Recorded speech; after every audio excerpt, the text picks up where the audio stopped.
A New York Christmas Wedding is certainly a really interesting film. I don't know if it's what I expected. In fact, it's definitely not what I expected, but I didn't necessarily know what I expected. It wasn't this. Is that a bad thing? Not necessarily.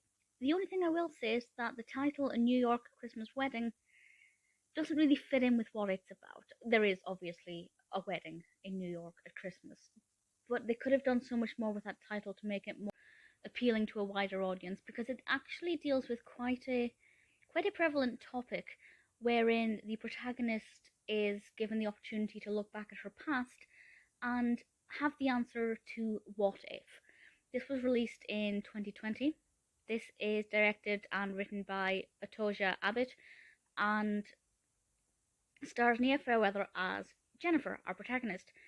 And the description from IMDb is as follows. As her Christmas Eve wedding draws near, Jennifer is visited by an angel and shown what could have been if she hadn't denied her true feelings for her childhood best friend. So there again we have the mention of the wedding.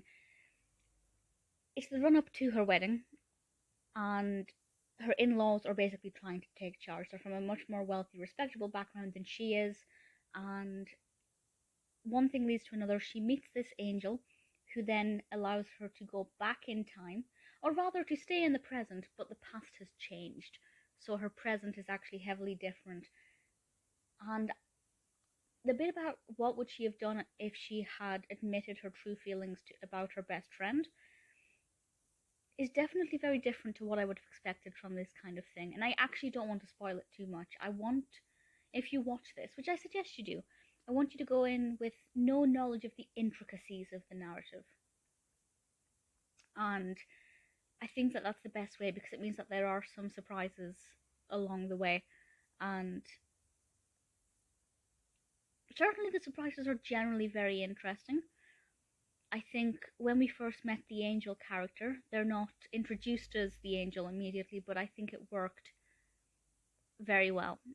I instantly knew who he was because I was aware of that aspect of the premise, but the rest of it became quite a surprise.